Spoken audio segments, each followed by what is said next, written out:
আজকের এই ভিডিওটা আমি ইন্ট্রোডাকশন ছাড়াই ভিডিওটার বিষয়বস্তুতে ঢুকে যাব। এই ভিডিওটাতে অনেক কিছু ক্লিয়ার করব। ক্লিয়ার করাটা ইম্পর্টেন্ট হয়ে যাচ্ছে, কারণ কথাগুলো ক্লিয়ার না করলে অনেক কনফিউশন হচ্ছে এবং ভিউয়ার্সরা ক্রিয়েটার্সদেরকে ভুল বুঝছে আর একটা মিসজাজ করছে। সেটা কোথাও না কোথাও এক্সপেক্টেড নয়। তো তাই জন্য কথাগুলো ক্লিয়ার করা খুব দরকার এবং আমি রিকোয়েস্ট করব আবার যে আমার ভিডিওটা আজকে আবার আপনারা শুনবেন। তাহলে হয়তো বুঝতে পারবেন যে মানে পেছনে কি কি ঘটেছিল এবং আমাদের এইভাবে আজকে নিজেদের কথা এইভাবে বলার পেছনে কারণটা কি। ঠিক আছে, তো আমি দেখতে পাচ্ছি যে অনেকেই আমাদেরকে অন্যভাবে দেখছে বা ভুল বুঝছে। যাই হোক না কেন, সেটা সেটা নিয়ে আমি এখন চিন্তিত নই, কারণ হচ্ছে যে এটা স্বাভাবিক। কারণ আমাদেরকে একরকমভাবে তারা এক্সপেক্ট করে এসছে বা দেখে এসছে এতদিন ধরে, এবং তারা হয়তো ভাবছে যে আমরা ডিরেলড হয়ে গেছি। সেটা সেটা সেটা এক্সপেক্টেড, সেটা নিয়ে আমি কিছু বলবো না এখন। তবে হ্যাঁ, আমি আরও কিছু ক্লিয়ার করছি। প্রথমেই বলি, আগের দিন যে ভিডিওটা করেছিলাম সেখানে আমি একটা ইম্পর্টেন্ট কথা বলতে ভুলে গেছিলাম। সেটা হচ্ছে যে কবিতাদির মেয়ের স্কুলে যখন এই ইমেল চালাচালি হচ্ছিল, তার কনসিকুয়েন্সটা এটাই হলো যে মেয়েটিকে স্কুল ছাড়তে হলো। এবং সেটা যথেষ্টই দুঃখজনক। এরকম নয় যে মেয়েটিকে এক্সপেল করে দেওয়া হয়েছে বা ছাড়িয়ে দেওয়া হয়েছে, এরকম কিছু। তারা নিজেরাই ডিসকন্টিনিউ করেনি। কবিতাদি চাইনি যে এমন একটা স্কুলে তার মেয়ে পড়ুক যেখানে মানুষকে এইভাবে জাজ করা হয়, স্টুডেন্টদেরকে এভাবে জাজ করা হয় যে তার মা কার সাথে মিশছে, মানে তার মা কি করছে সেই হিসেবে মেয়েকে জাজ করবে, সেরকম কোনো স্কুলে কবিতাদি তার মেয়েকে রাখতে চায়নি। তো এটা হয়, কিন্তু এটার মানে ফলস্বরূপ যেটা হয় যে বাচ্চাটার মনে নিশ্চয়ই একটা ইম্প্যাক্ট পড়েছিল, সেটা আমি বুঝি। কারণ আমার ক্লাস 4 যখন চলছিল তখন আমাকে একটা খুব পেটি কারণের জন্য আমার স্কুলটা ছাড়তে হয়েছিল, এবং বাবা আমাকে পাশেই একটা মানে একটা ইংলিশ মিডিয়াম স্কুলেই, বাট একটু কমা গ্রেডের একটা স্কুলে ভর্তি করে দিয়েছিল। তো আমি সেরকমভাবে স্কুলে যেতে পারিনি, মানে পুরো ক্লাস 4টা আমার স্কুল যাওয়া হয়নি। তারপরে বাবা আবার আমাকে রিঅ্যাডমিশন করিয়েছিল, যেই স্কুলে আমি পড়তাম সেই স্কুলেই আমাকে রিঅ্যাডমিশন করিয়েছিল। তো সেই ব্যাপারটা আমি বুঝি। তো একটা যে চাপ পড়ে একটা বাচ্চা মেয়ের মনের উপর, তা সে যখন তার সার্কামস্ট্যান্সেস বা সারাউন্ডিং থেকে ছিন্ন হয়ে যায় বা দূরে চলে যায়, তাহলে একটা মানে তার জন্য একটা যে ইম্প্যাক্ট পড়ে সেটা আমি বুঝতে পারছিলাম। তার সাথে সাথে এটাও ঘটেছিল যে অনামিকাদির কলেজেও মেল পাঠানো হয়েছিল এবং অনামিকাদির মেয়েকে নানান রকমভাবে ইনসাল্ট করা হয়। ফ্যাকাল্টিরা নিশ্চয়ই মানে ছেড়ে কথা তো বলবে না, ডাকাডাকি হয়েছিল, অনামিকাদির মেয়েকে ইনসাল্ট করা হয়েছিল। কিন্তু যেহেতু ওটা লাস্ট ইয়ার ছিল, অনামিকাদির মেয়ের লাস্ট সেমিস্টার ছিল, কিছুদিন পরেই পরীক্ষা ছিল, তাই জন্য মেয়েটি পরীক্ষা দিয়ে বেরিয়ে গেছে, সেরকমভাবে ইম্প্যাক্ট পড়েনি। বাট কবিতাদির মেয়ের সত্যি একটা ইম্প্যাক্ট পড়েছিল। তো এগুলো হলো। এইবার ঘটনা হচ্ছে যে অনামিকাদির সাথে যখন এই ব্যক্তির মোটামুটি সব কিছু ভেঙে ঠেঙে গেল, ডিসকন্টিনিউ হয়ে গেল, তখন অনামিকাদি চলে গেল সুজাতাদি, সোমাদি আর হচ্ছে কবিতাদির সাথে। তো তখন এই ব্যক্তি পুরোপুরি আলাদা হয়ে গেল, এই ছোট লোকটা এ পুরোপুরি আলাদা হয়ে গেল। আলাদা হয়ে গেল, তখন আমি কিছুটা মেন্টাল সাপোর্ট দিচ্ছিলাম। তখন এই এর চাকরটা বা বৈশাখী তখন সিনে ছিল না, আমিই ছিলাম। ঠিক আছে, তো তখন আমি না বুঝতে পারছিলাম না, মানে আমি বুঝতে পারছি যে আমার সাথে বন্ধুত্বটা এরকম ও মেনটেন করছে না। আহ, একটা মানে যেরকম বন্ধুত্ব হয় সেরকম মেনটেন করছে না। তার কারণটা কি? কারণ সে তো বন্ধুত্ব করতে আসেনি বা সে তো বন্ধুত্ব নেভাতে আসেনি, সে মানে সুযোগ খুঁজছিল। এবার সে বুঝে গেছে যে আমাকে দিয়ে এমন কিছু হবে না যেটা ও চাইছিল। তো তার একটু এমন লোকজন দরকার যার মোটামুটি এই ইউটিউবে একটা দাপট আছে। ঠিক আছে, সে অনেককে অ্যাপ্রোচ করেছিল। তার মধ্যে যারা যারা এখন তাবর কন্ট্রোভার্সি ক্রিয়েটার্স আছে তাদেরকে অ্যাপ্রোচ করেছিল। কিছু মানে বুদ্ধিসম্পন্ন পাবলিক আছে যারা ওর ওর এই কার সাজিতে রেসপন্স করেনি, যেরকম সীমা আন্টি ওকে কোনো রকম গুরুত্ব দেয়নি। তো তখন ও অ্যাক্সেস করে হচ্ছে এই রেনবো লাইফের রেনবোদিকে অ্যাক্সেস করে। ও বেসিক্যালি চাইছিল যে কিছু ইনফ্লুয়েন্সিয়াল লোকজনকে নিজের পকেটে রাখতে, যাতে আর কি তাদেরকে দিয়ে তার নিজের মনোবাঞ্ছাগুলো পূর্ণ করা যায়। ঠিক আছে, সে পেছন থেকে খেলবে আর যাদেরকে ধরে ধরে রাখবে তারা সামনে থেকে খেলবে। তো রেনবোদিকে সে অ্যাপ্রোচ করেছে নিশ্চয়ই, আর রেনবোদির সাথে তখন খুব ভালো সম্পর্ক। আমি সেটা কি করে বুঝলাম? সেটা হচ্ছে যে রেনবোদির একটা রিলসে তার একটা কমেন্ট দেখলাম, এবং কমেন্টটা এতটাই মানে কি বলবো, ইন্টিমেট, যেখান থেকে বোঝা গেল যে না, রেনবোদির সাথে ওর একটা ইন্টিমেট বা বলতে কি মানে যেরকম একটা ফ্রেন্ডশিপ, ভালো ফ্রেন্ডশিপ হয় সেরকম একটা ভালো ফ্রেন্ডশিপ তৈরি হয়েছে। যদিও আমাকে বলেছিল যে আমার মাত্র 3 দিন কথা হয়েছে, ঠিক আছে, এবং এই 3 দিনে সে তার পুরো মানে জীবনের যত কাহিনী আছে সব কিছু সে বলে দিয়েছে, এবং রেনবোদির থেকে যেসব জিনিস নেওয়ার প্রয়োজন সেগুলোও নিয়ে নিয়েছে, যে মানে রেনবোদির জীবনের যেসব জিনিস কালেক্ট করার প্রয়োজন সেগুলো কালেক্ট করে নিয়েছে, এবং কালেক্ট করে নিয়ে তাকে সময় বুঝে যাতে ব্ল্যাকমেল করা যায় সেরকম একটা মানে অ্যারেঞ্জমেন্ট সে করে নিয়েছে। এবার সেগুলো সে তো চলছে তার সাথে সাথে রেনবোদির সাথে সাথে আরও অনেকের সাথে তার পরিচয় এবং খুব ভালো সম্পর্ক, সেটা আমি মোটামুটি দেখতে পাচ্ছিলাম। আর আমি সাইডলাইন হয়ে গেছিলাম, কারণ আমি বুঝে গেছি যে এই এ হচ্ছে কি চাইছে। এবার আমার থেকে তো ওর সেরকম কিছু বার করার নেই, মানে আমি তো ওর সেরকমভাবে হেল্প কিছু করতে পারবো না। আমি তখন পিএইচডি করেছিলাম, আমি আমার পড়াশোনার মধ্যে দিয়ে থাকবো, আমি কি ওকে হেল্প করতে পারবো? আমি ওকে একটা মেন্টাল সাপোর্টই দিতে পারবো, তাই জন্য ও আমাকে সেরকমভাবে গুরুত্ব দেয়নি। এইবার কি হলো যে যখন ও মোটামুটি বুঝতে পারলো যে আমি মোটামুটি আমার সব ইচ্ছা চিত্তা সব কিছু আমি রেনবো লাইফকে বলে দিয়েছি, আরও অনেককেই বলেছি, আমি গেছি ফেসে, তখন তার হঠাৎ করে মনে হলো যে না, এখন তো আমি বিপদে পড়ে যেতে পারি, আমার কথাগুলো তো এখন ইউটিউবে চালাচালি হতে পারে। তখন সে একটা নতুন গেম আঁটলো কি, যে রেনবো লাইফকে হচ্ছে মানে রেনবো লাইফকে হচ্ছে হ্যারেস করতে হবে। রেনবো লাইফকে কী করে হ্যারেস করতে হবে? ওই যে তার মস্তিষ্ক প্রসূতি কিছু কিছু চিন্তা ভাবনা, সেগুলো দিয়ে রেনবো লাইফকে হ্যারেস করতে হবে। রেনবো লাইফকে হ্যারেস করতে হবে, সেই কারণে প্রথমে সে কি বলতে শুরু করলো যে রেনবো লাইফ হচ্ছে স্ক্যামার, রেনবো লাইফ হচ্ছে বড় বড় টাকার স্ক্যাম করে, ঠিক আছে। রেনবো লাইফ একজনের কাছ থেকে 1 লাখ টাকার স্ক্যাম করেছে। তারপরে রেনবো লাইফ পারমিতা, জয়া এদের সাথে বন্ধুত্ব করেছে তাদেরকে স্ক্যাম করার জন্য। জয়ার জন্মদিনে কেক নিয়ে গেছে, তার মধ্যে বিষ মিশিয়ে, তার মধ্যে কালা জাদু করে কেক নিয়ে গেছে। জয়াকে মেরে সব সম্পত্তি রেনবো লাইফ নিজের পুটুলিতে পড়বে, এইসব আর কি তার ভিডিওর কন্টেন্ট ছিল। তখন নাম নিত না, নাম না নিয়ে প্রচুর ভিডিওস রেনবো লাইফের এগেনস্টে নামাতে শুরু করলো। তার সাথে অ্যাড হলো যে রেনবো লাইফ হচ্ছে কালা জাদু করে। ওর একটা মানে এটা কি বলবো, ওর একটা অ্যাজামশন বলুন বা যাই হোক, ওর সবার ক্ষেত্রেই একটা অ্যাজামশন তৈরি হয়, এ হচ্ছে কালা জাদুর সাথে জড়িত, ও হচ্ছে কালা জাদুর সাথে জড়িত, ঠিক আছে। এটা একটা প্রধান অ্যাজামশন, ঠিক আছে। এইবার রেনবো লাইফ হচ্ছে একটু স্পিরিচুয়াল, সে আমাদের মাতৃশক্তির আরাধনা করে। আমি যতটা জানি মা কালীর আরাধনা করে, এবং আমরা সবাই মোটামুটি মা কালীর ভক্ত। আমি নিজে মা কালীর ভীষণ বড় ভক্ত। তো আমি বুঝতে পারি যে কিছু মানুষের মানে কিছু দেবদেবীর উপর একটা আসক্তি থাকে, একটা আনএক্সপ্লেন্ড বন্ডিং থাকে, কিন্তু সেটাকে তুমি যদি বিকৃতভাবে তুমি প্রেজেন্ট করো লোকের কাছে যে সে কামাখ্যা যাচ্ছে, সে কিছু নিয়ে আসবে বলছে, তার মানে সে কিছু ওখান থেকে জাদু করিয়ে নিয়ে এসছে, কিছু মন্ত্রপুত করে নিয়ে এসছে, এগুলো মানে অ্যাবসার্ড, ঠিক আছে, এগুলো কোনো এক্সপ্লেনেশন নেই। সে আমাকে বলতে শুরু করলো যে রেনবো জানিস তো, আমাকে ফোন করে বলেছে তোর জন্য আমি কামাখ্যা থেকে একটা শাড়ি নিয়ে আসবো। বলছে ঠিক আছে, শাড়ি নিয়ে আসবে। না শাড়িটা হচ্ছে তুই বুঝতে পারছিস না, শাড়িটা হচ্ছে মন্ত্রপুত শাড়ি, সেই শাড়িটা পরিয়ে আমার সংসার ভাঙা হবে। রেনবোর জন্য নাকি তার সংসার ভেঙেছে, তার ডিভোর্স হয়েছে, এবং সে তো তার সংসার বাঁচানোর জন্য অনেক কিছু করেছে, এঞ্জেল থেরাপি আরও নানান জিনিস সে করেছে, সেগুলো পরে আমরা জেনেছি।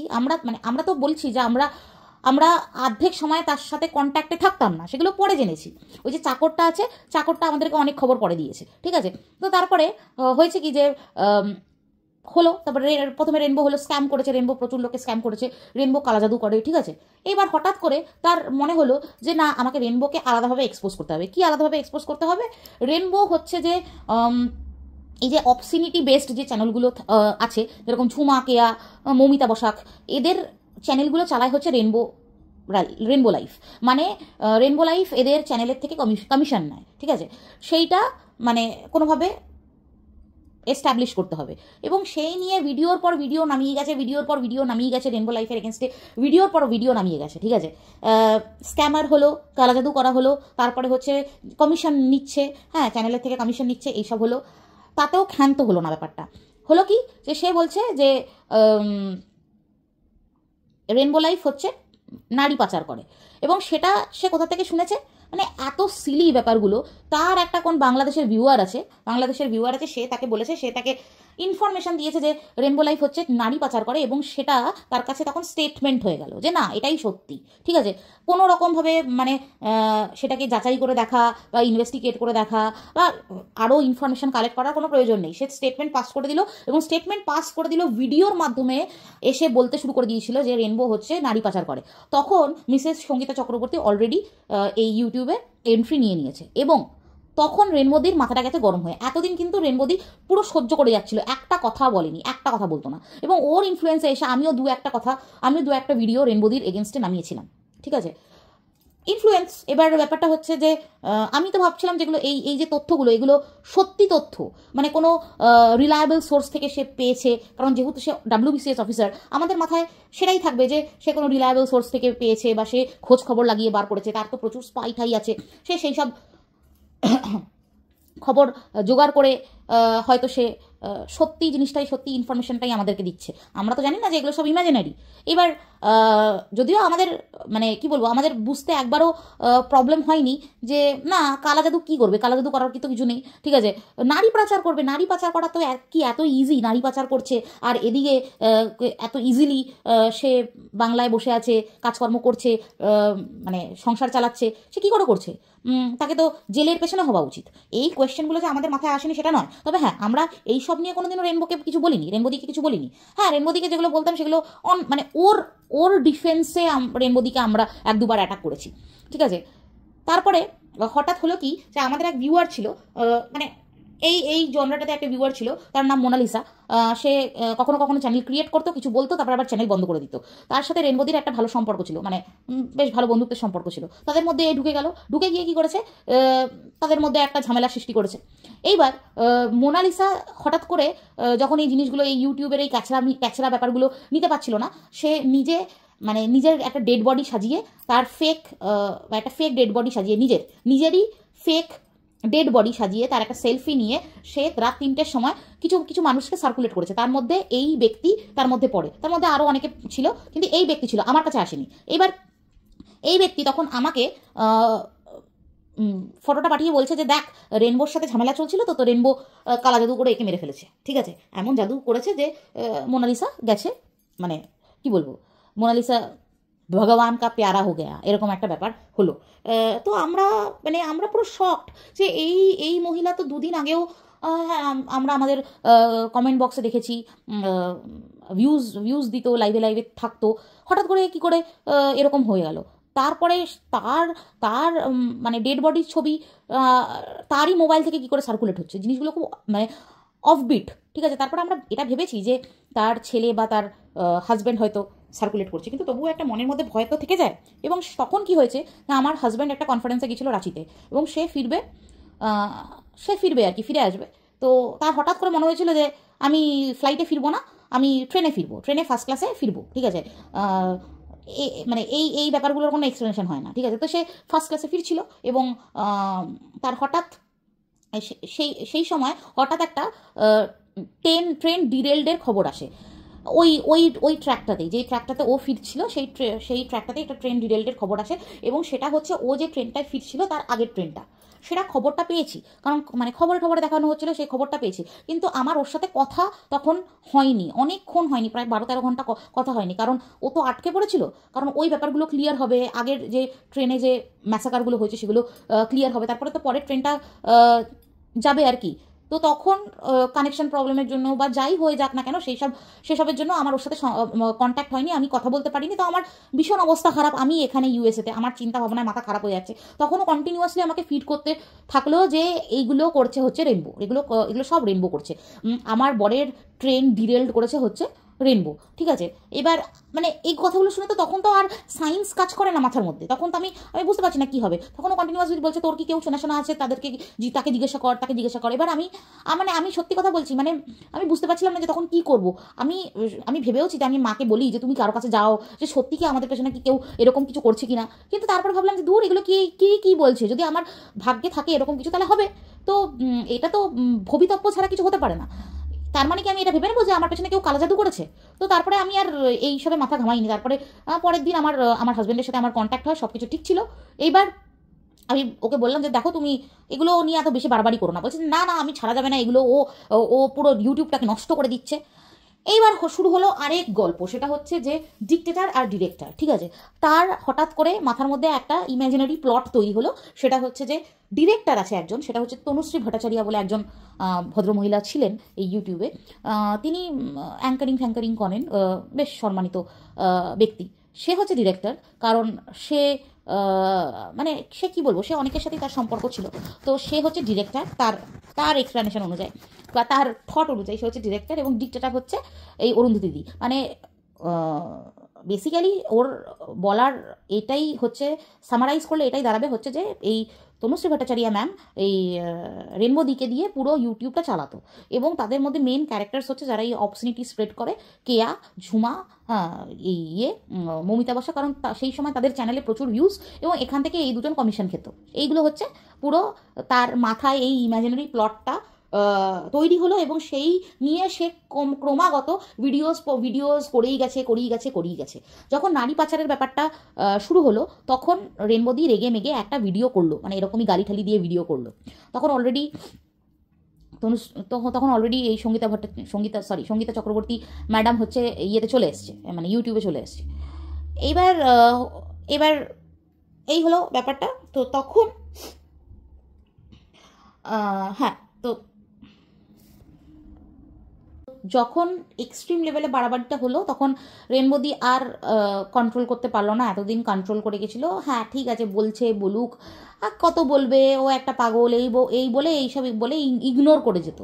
এবার মানে ইগনোর যে করছে সেটা ওর পছন্দ হচ্ছে না, মানে এক্সট্রিম করে তখন ভিডিওগুলো করছে, এক্সট্রিম পর্যায়ে চলে গেছে। তখন রেনবো দি একটা গালিগালাজ দিয়ে একটা, মানে কি বলবো, একটা মানে বিশাল একটা তোর ফোরওয়ালা ভিডিও আর কি ওর এগেনস্টে নামালো। তারপরে রেনবো দি বললো যে আমি এর মধ্যে আর নেই, আমি এই আমার লাস্ট ভিডিও, আমি আর ভিডিও এই রিগার্ডিং কিছু করব না, ঠিক আছে। চললো। এবার রেনবো দির ব্যাপারটা মিটলো। তারপরে সে ধরলো হচ্ছে মিসেস সঙ্গীতা চক্রবর্তীকে ইউজ করবে কি করে, মানে তুমি, মানে আপনারা ভাবতে পারবেন না।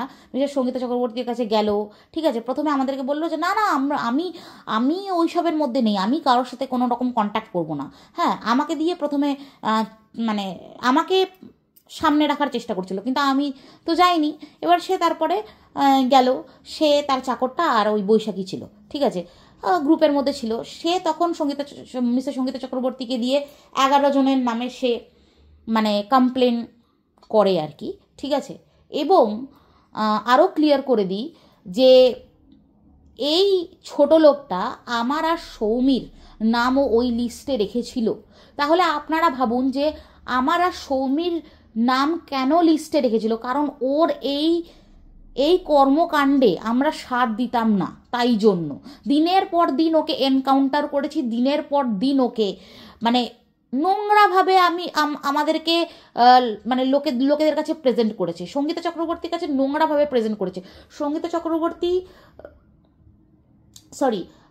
মিসেস সঙ্গীতা চক্রবর্তী তো কালকে বললো যে তোমাদের নামে আরও অনেক কথা বলেছে, আরও নোংরা কথা বলেছে। সৌমির ব্যাপারে তো মানে ভাবতে পারবেন না ওর অ্যাকচুয়ালি প্রবলেমটা কি হয়, যে চাকরিটা তো করে সরকারি চাকরি, কিন্তু সরকারি চাকরিতে আপনারা জানেন যে মাইনা ঠাইনা তো বেশি নয়, এবং আমাদের সবারই ওর থেকে ইনকামটা বেশি। তো সেটা ও কোনোভাবে মেনে নিতে পারতো না। ও ভাবতো যে আমরা মানে ওর কাছে গিয়ে শো অফ করছি, কোনো প্রয়োজন নেই, শো অফ কী করবো, যেটা আছে 2 দিন পরে থাকবে না। আমি এটাই মনে করি। তো সেই জন্য মানে অতিরিক্ত রাগ থাকতো, ঠিক আছে। আমাদের সাথে সেরকম কোনো রকম মানে কথাবার্তাও হতো না আমাদের দুজনের সাথে। তারপর আমাদের নাম সেই লিস্টে রেখেছিল, তখন কিন্তু ওই লিস্ট থেকে আমাদের নাম কিন্তু বার করেছিল এই ম্যাডামই, এই সঙ্গীতা চক্রবর্তী ম্যাডামই কিন্তু আমাদের নাম ওই লিস্ট থেকে বার করেছিল। তারপরে হঠাৎ করে যখন জিনিসটা মানে হঠাৎ করে যখন জিনিসটা তিক্ততাতে পরিণত হলো, যখন এ আবার সঙ্গীতা চক্রবর্তী ম্যাডামের সাথেও গাদ্দারি শুরু করলো, তখন হচ্ছে সে আবার আমাদের কাছে কান্নাকাটি করে যে হ্যাঁ মিসেস সঙ্গীতা চক্রবর্তী আমাকে থ্রেট দিয়েছে, এই সেই। হ্যাঁ, কিসের থ্রেট দিয়েছে আর বললাম না, মানে আর কিছু বলা যাচ্ছে না। তখন আমাদের মাথা গরম হয়ে যাবে স্বাভাবিকভাবেই, যে এরকম থ্রেট কি করে দিতে পারে কেউ, কিন্তু কথাগুলো পুরোপুরি মিথ্যে। এইবার এবার মানে রেনবোদি কি করবে? রেনবোদি আজকে যে আউটবাসটা হচ্ছে, সে আউটবাসটা তো খুব স্বাভাবিক। এই আউটবাসটা এতটাই স্বাভাবিক, কি বলবো, মানে দিনের পর দিন যেভাবে রেনবোদিকে হ্যারেস করা হয়েছে, নানান কিছুতে হ্যারেস করা হয়েছে, নানান টপিকে হ্যারেস করা হয়েছে। সে স্ক্যামার, সে কালা জাদু করে, সে জাদুটোনা করছে, জাদুটোনা করে আমার বরের ট্রেন ডিরেল করিয়ে দিচ্ছে, মোনালিসাকে মেরে ফেললো, তারপরে আরও অনেক কথা। ও হ্যাঁ, রেনবোদির শুধু এইসব ব্যাপার নয়, রেনবোদির পার্সোনাল লাইফেও অনেক কিছু ও হচ্ছে ইউটিউবের মধ্যে বলতে শুরু করলো। ঠিক আছে, তার ডিভোর্স, তার সংসার, তার স্বামী, তার ছেলে, সব কিছু নিয়ে সে বলতে শুরু করলো। সে নিজের লাইফে যে মানে পুরো একদম মানে নিজের লাইফটা যে পুরো মেসড আপ, সেটা নিয়ে কিন্তু বলছে না। এবার তখন যদি অন্য কোনো ক্রিয়েটার সে তার লাইফের ব্যাপারে যখন বলতে শুরু করছে, তখন তার একদম চিরবিরানি উঠে যাচ্ছে। এবার সেটা তো অ্যাকসেপ্টেবল নয়। এইবার এবার হচ্ছে যে তখন মানে এ ঢুকে গেল হচ্ছে এই মিসেস সঙ্গীতা চক্রবর্তীর এই গ্রুপে। তারপরে সেখান থেকে রেনবো লাইফ, পারমিতা দি, তারপরে কবিতা দি, তারপরে হচ্ছে আরও অনেককে ওই 11 জনের নামে, সে 11 জনের নামে যে সে স্টেপ নেওয়ার কথা বলেছিল, তার মধ্যে এই লিস্টটার মধ্যে ঢুকিয়েছিল। ঠিক আছে, তাহলে আপনারা বলুন যে এখানে রেনবো লাইফ কি করবে? এখানে রেনবো লাইফ কতদিন সহ্য করবে? কেন সহ্য করবে? মানে রেনবো লাইফ কি ওর এক দানাও কি খেয়ে এসছে? ওর বাড়িতে গিয়ে এক দানাও কি খেয়ে এসছে? ওকেও রেনবোদি কি ও মানে ওরটা খেয়েছে না ওরটা পড়েছে? কেন এই কথাগুলো সহ্য করবে? কেন? জাস্ট বিকজ একটা সম্পর্ক ছিল, ঠিক আছে, কয়েকটা কথা ওর সাথে বলেছে তার জন্য? তাও ও গেছে একটা কান্ধা চাইতে, রেনবোদি যায়নি। ঠিক আছে, রেনবোদি একটা বড় দিদি হয়ে যতটুকু বলার, যতটুকু কনসোল করার, যা উপদেশ দেওয়ার, সেইটুকুই দিয়েছে। কিন্তু ফেক ফ্রেন্ডশিপের নাম করে রেনবোদির পার্সোনাল লাইফের ব্যাপারে জেনে এবং টাইমে তাকে ব্ল্যাকমেল করা, মানে এটা তো পুরনো পদ্ধতি ওর, সেটাই ও করে আসছে। এবং ও যে কার সাথে এই জিনিসটা করেছে তার কোনো ইয়ত্তা নেই, সবার সাথে করেছে। এই যে কবিতাদির মেয়ের এত বড় ক্ষতি করার পরেও কবিতাদির পায়ে পড়ে আবার কবিতাদির হেল্প চাইতে গেছে। আপনারা ভাবতে পারছেন এটা কতটা এই ছোট লোকটা কতটা মানে গায়ে গুজরা, মানে কি বলবো। আর ভিউয়ার্সদেরকে আমি একটাই কথা বলতে পারি যে আমাদের স্ট্যান্ড পয়েন্ট ওই একই জায়গায় আছে। ঠিক আছে, আমরা কোনো জায়গায় নিজেদেরকে ঢোকাতে চাইছি না, কোনো গ্রুপে নিজেদেরকে মানে ইন্ট্রোডিউস করতে চাইছি না, আমরা কোনো গ্রুপবাজিতে নেই। হ্যাঁ, আমরা নিজেদের কথা বলছি। এবার সবাই বলতেই পারে, অনেকেই বলতে পারে, আমি দেখছি লোকজনের কমেন্ট বক্সে যে এখন কেন বলছো এটা, মানে এটাতে কিছু দরকার নেই, বা এটা ভিডিও নয়। তো যাই হোক, আমরা আমাদের কথাগুলো ক্লিয়ার করব, কারণ এগুলো নিয়ে যখন এখন ভিডিও হচ্ছে, লাইভ হচ্ছে, থ্রেড দেওয়া হচ্ছে, তাহলে এখন আমাদের এখানে কিছু হারাবার নেই, তো আমরা এখানে বলছি। এইবার বাকি রইল যে কে কি করবে, কে কি করবে না। দেখুন, এই মেয়েটি আমাদেরকে কন্টিনিউয়াসলি বলে গেছে যে আমরা অ্যাড্রেস রিভিল করে দেবো। এই যে অলরেডি অ্যাড্রেস রিভিল করে দিয়েছে, সেটা তো কালকে জানতে পারলাম যে অলরেডি অ্যাড্রেস রিভিল করে দিয়েছে, এবং আমাদের এগেনস্টে দিল্লিতে নাকি কেস হয়েছে, সেটাও আমরা জানতাম না, সেটা কালকে জানতে পারলাম। তো তাহলে এখানে আমাদের কি করার আছে? এখানে আমাদের তো কিছু করার নেই। মিসেস সঙ্গীতা চক্রবর্তী যদি আমাদের নামে কেস করে, আমাদের এগেনস্টে কেস করে, আমরা সেখানে কি করতে পারি? আমাদের সেখানে তো কিছু করার নেই। হ্যাঁ দেখা যাবে কি হয়, মানে কি করব কি করা যাবে সেটা পরে দেখা যাবে। ও তো অলরেডি যা করার করে দিয়েছে, কিন্তু তবুও থাকা হুমকিগুলো দিয়ে গেছে, ঠিক আছে। এবার যখন মানে আমাদের এগেনস্টেই স্টেপ নেওয়া হচ্ছে, তাহলে আমরা বলবো না কেন, আমরা চেপে রাখবো কেন, আমরা সব কিছু বলি, ঠিক আছে। এইবার কথা হচ্ছে যে প্রোটেস্ট হচ্ছে, আমরা এতদিন অনেকের জন্য কথা বলেছি, অনেকের হয়ে কথা বলেছি। আপনাদের মনে থাকবে যে রিম্পার হয়ে আমি অনেক কথা বলেছি, রিম্পার হয়ে আমি অনেক প্রোটেস্ট করেছি, কিন্তু সেই সম্মানটা রিম্পা আমাকে হয়তো দিতে পারিনি। আর সবথেকে বড় কথা হচ্ছে যে মানে আমি যেই জন্য ভয়েস রেস করেছি, সেইটা ওর মধ্যে আমি সেভাবে দেখিনি যে সেইটার জন্য ও নিজের জন্য ভয়েস রেস করেছে। তো তাহলে আমরা ভয়েস রেস করে কি করব? টিনার ছেলের ছবি লাগিয়ে যদি কেউ ভিডিও করে, সেখানে টিনা নির্বিকার, ছেলেটির বাবা নির্বিকার, তাহলে আমরা কি করতে পারি? আমরা কেন টাইম ওয়েস্ট করব? আমরা কেন বড় বড় কমিউনিটি লিখবো, ভিডিও করে কেন টাইম ওয়েস্ট করব? কেন আমরা প্রোটেস্ট করব যে টিনার ছেলের ফটো লাগাবে না, ঠিক আছে? তো কেন করব? কারণ সেই ছেলেটির হয়ে চিন্তা করার জন্য অনেকে আছে, ঠিক আছে। তার বাবা আছে, ঠাকুরদা আছে, ঠাকুমা আছে, আরও অনেকে আছে, অনেক বাচ্চা কাচ্চা আছে যাদের জন্য চিন্তা করার মতো কেউ নেই। তাদের দুমুঠো অন্ন দুবেলা জোটে না, তাদের জন্য চিন্তা করি, ঠিক আছে। টাইম ওয়েস্ট করার এখানে কোনো রকম কোনো প্রয়োজনীয়তা নেই। আর অলরেডি বলে দেওয়া হয়েছে যে ওই ছেলেটির জন্য চিন্তা করে কোনো লাভ নেই, এবং এক্স্যাক্টলি তাই। যেই ছেলেটি 3তলা বাড়ির নিচে বসে আছে, বাড়িতে বসে আছে, এসি ঘরে বসে আছে, ঠিক আছে, মানে কি নেই বাড়িতে, সব কিছু আছে, তাহলে তাদের জন্য চিন্তা করব আমি? কেন চিন্তা করব? অনেক নিডি পার্সন আছে। একটা চ্যানেল আছে দুই বোন প্রতিবন্ধী, এর সাহা লাইফস্টাইল, আমি অনেকবার বলেছি তাদেরকে গিয়ে একটু ভিউজ দিন, কিন্তু আপনারা তো ওই সব চ্যানেল দেখবেন না, কারণ ওখানে তো কন্ট্রোভার্সি নেই, ওদেরকে দেখে তো আপনাদের মায়া হয় না। আমি কমন ভিউয়ার্সদেরকে বলছি, ওদেরকে দেখে তো আপনাদের মায়া হয় না। ওদেরকে আপনারা মানে একটা 1.7 লাখের চ্যানেল, সেখানে ভিউজ হচ্ছে সামান্য ভিউজ, ঠিক আছে। তাহলে মানে আপনারা জাজ ঠিকই করছেন যে আমরা আজকে একরকম কথা বলছি, আবার মানে আমরা কালকে অবধি একরকম কথা বলছি, আজকে আমরা অন্য কারোর সাথে যোগ দিয়ে অন্য কারো গ্রুপে ঢুকে গেছি। না, এইখানে যেসব কন্ট্রোভার্সি চলে, বা যারা কারোর মানে মানে কি বলবো লয়াল ভিউয়ার্স, তারাও যে খুব মানে খুব ফ্যাকচুয়ালি বা খুব লজিক্যালি তাদের কথা শোনে বা তাদের ভিউজ দেয়, সেরকম কিন্তু নয়। একটা বায়াসনেস থেকেই যায়, এবং সেটা আমি দেখেছি, সেটা আমি বুঝেও গেছি, এই কদিন আমি বুঝেও গেছি যে একটা বায়াসনেস কাজ করে। আমি চেষ্টা করি টুকটাক নিডি মানুষদের পাশে দাঁড়ানোর, যেখানে আমার মনে হয়েছে যে না, এখানে আমাকে দাঁড়াতে হবে, আমি সেখানে দাঁড়িয়েছি। সীমা আন্টিকে যেখানে আমার মনে হয়েছে যে না, যেখানে আমাকে সীমা আন্টিকে সাপোর্ট করতে হবে, আমি সেখানে সাপোর্ট করেছি।